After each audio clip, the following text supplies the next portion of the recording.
അപ്പൊ നമുക്ക് നോക്കാം അല്ലേ? ഇന്നലെ കട തുറക്കാൻ ഞാൻ പടം കാണാൻ പോയി. എങ്ങനെയുണ്ട് ജനങ്ങളുടെ റെസ്പോൺസ്? അയ്യോ ഓർമ്മിപ്പിക്കല്ലേ പൊന്നെ. അതൊന്നും സാരമില്ല. എന്തൊക്കെ ബഹളമായിരുന്നു. നീ കേട്ടതെല്ലാം പോയി, നീ കേൾക്ക പോകരുത് നിശാം. ലിജോ ജോസ് പെല്ലിശ്ശേരിയുടെ മലൈക്കോട്ടൈ വാലിബൻ.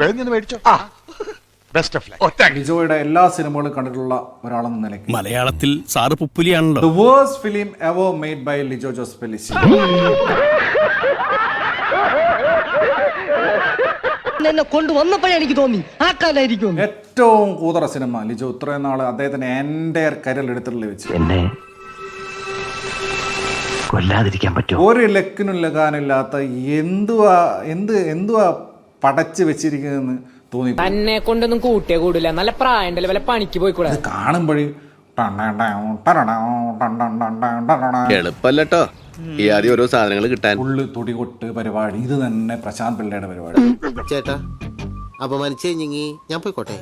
തന്നെ ഒരാൾ അന്വേഷിച്ചു. എന്നെയോ? കണ്ടാൽ ആളെങ്ങനെയാ? മെലിഞ്ഞിട്ട് താടിയൊക്കെ വെച്ചിട്ട്. ലാലയുടെ intro associate director Tinu Pappachan ഒത്തരാജുവിന്റെ പടത്തിന് തിരികെ അതിനകത്ത് പ്രമോദ് വെളിയനാട് ഒരു വൻ തള്ളിയിട്ടുണ്ടായിരുന്നു. അതിനുശേഷം കണ്ട ഏറ്റവും വലിയ തള്ളി ഇവിടം വരെ കൊണ്ടുവന്നില്ലേ, ഇനി തള്ളല്ലേ താങ്ങും. ടിനു പാപ്പച്ചൻ പറഞ്ഞിരിക്കുന്നത് ഇങ്ങനെയാണ്: തിയേറ്റർ കുലുങ്ങുന്നു.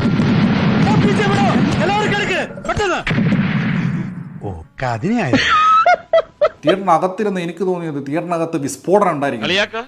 അല്ല, സീരിയസ് ആയിട്ടാ. ആ പൊട്ടിത്തെറി കാരണം ചിലപ്പോൾ തിയേറ്റർ കുലുങ്ങും എന്നായിരിക്കും ഇദ്ദേഹം ചിലപ്പോൾ ഉദ്ദേശിച്ചത്. ടിനു പാപ്പച്ചൻ ഒരു പൂവെടുത്ത് ചെവിയിൽ വെച്ചിട്ട് റോഡിൽ കൂടി ഒന്ന് ഓടിയാലോ എന്ന് ആലോചിച്ചിരിക്കുകയാണ് ഞാൻ. എന്തായാലും ടിനു പാപ്പച്ചൻ ഒളിവിലാണെന്നൊക്കെയാണ് ഇപ്പം കുറെ മീംസ് ഒക്കെ കറങ്ങി നടക്കുന്നത്. എനിക്കെല്ലാമായി തൃപ്തിയായി. ഒരു 6 ഇഞ്ച് നീങ്ങി ഒരു ചുവന്ന സ്വിച്ച് കാണുന്നുണ്ടോ?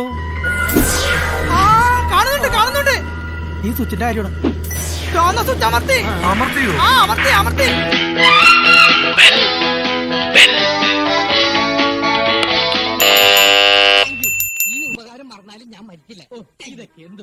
അപ്പോ നാളെ നേരത്തെ തന്നെ ഇങ്ങോട്ട് എത്തണം കേട്ടോ. ശരി.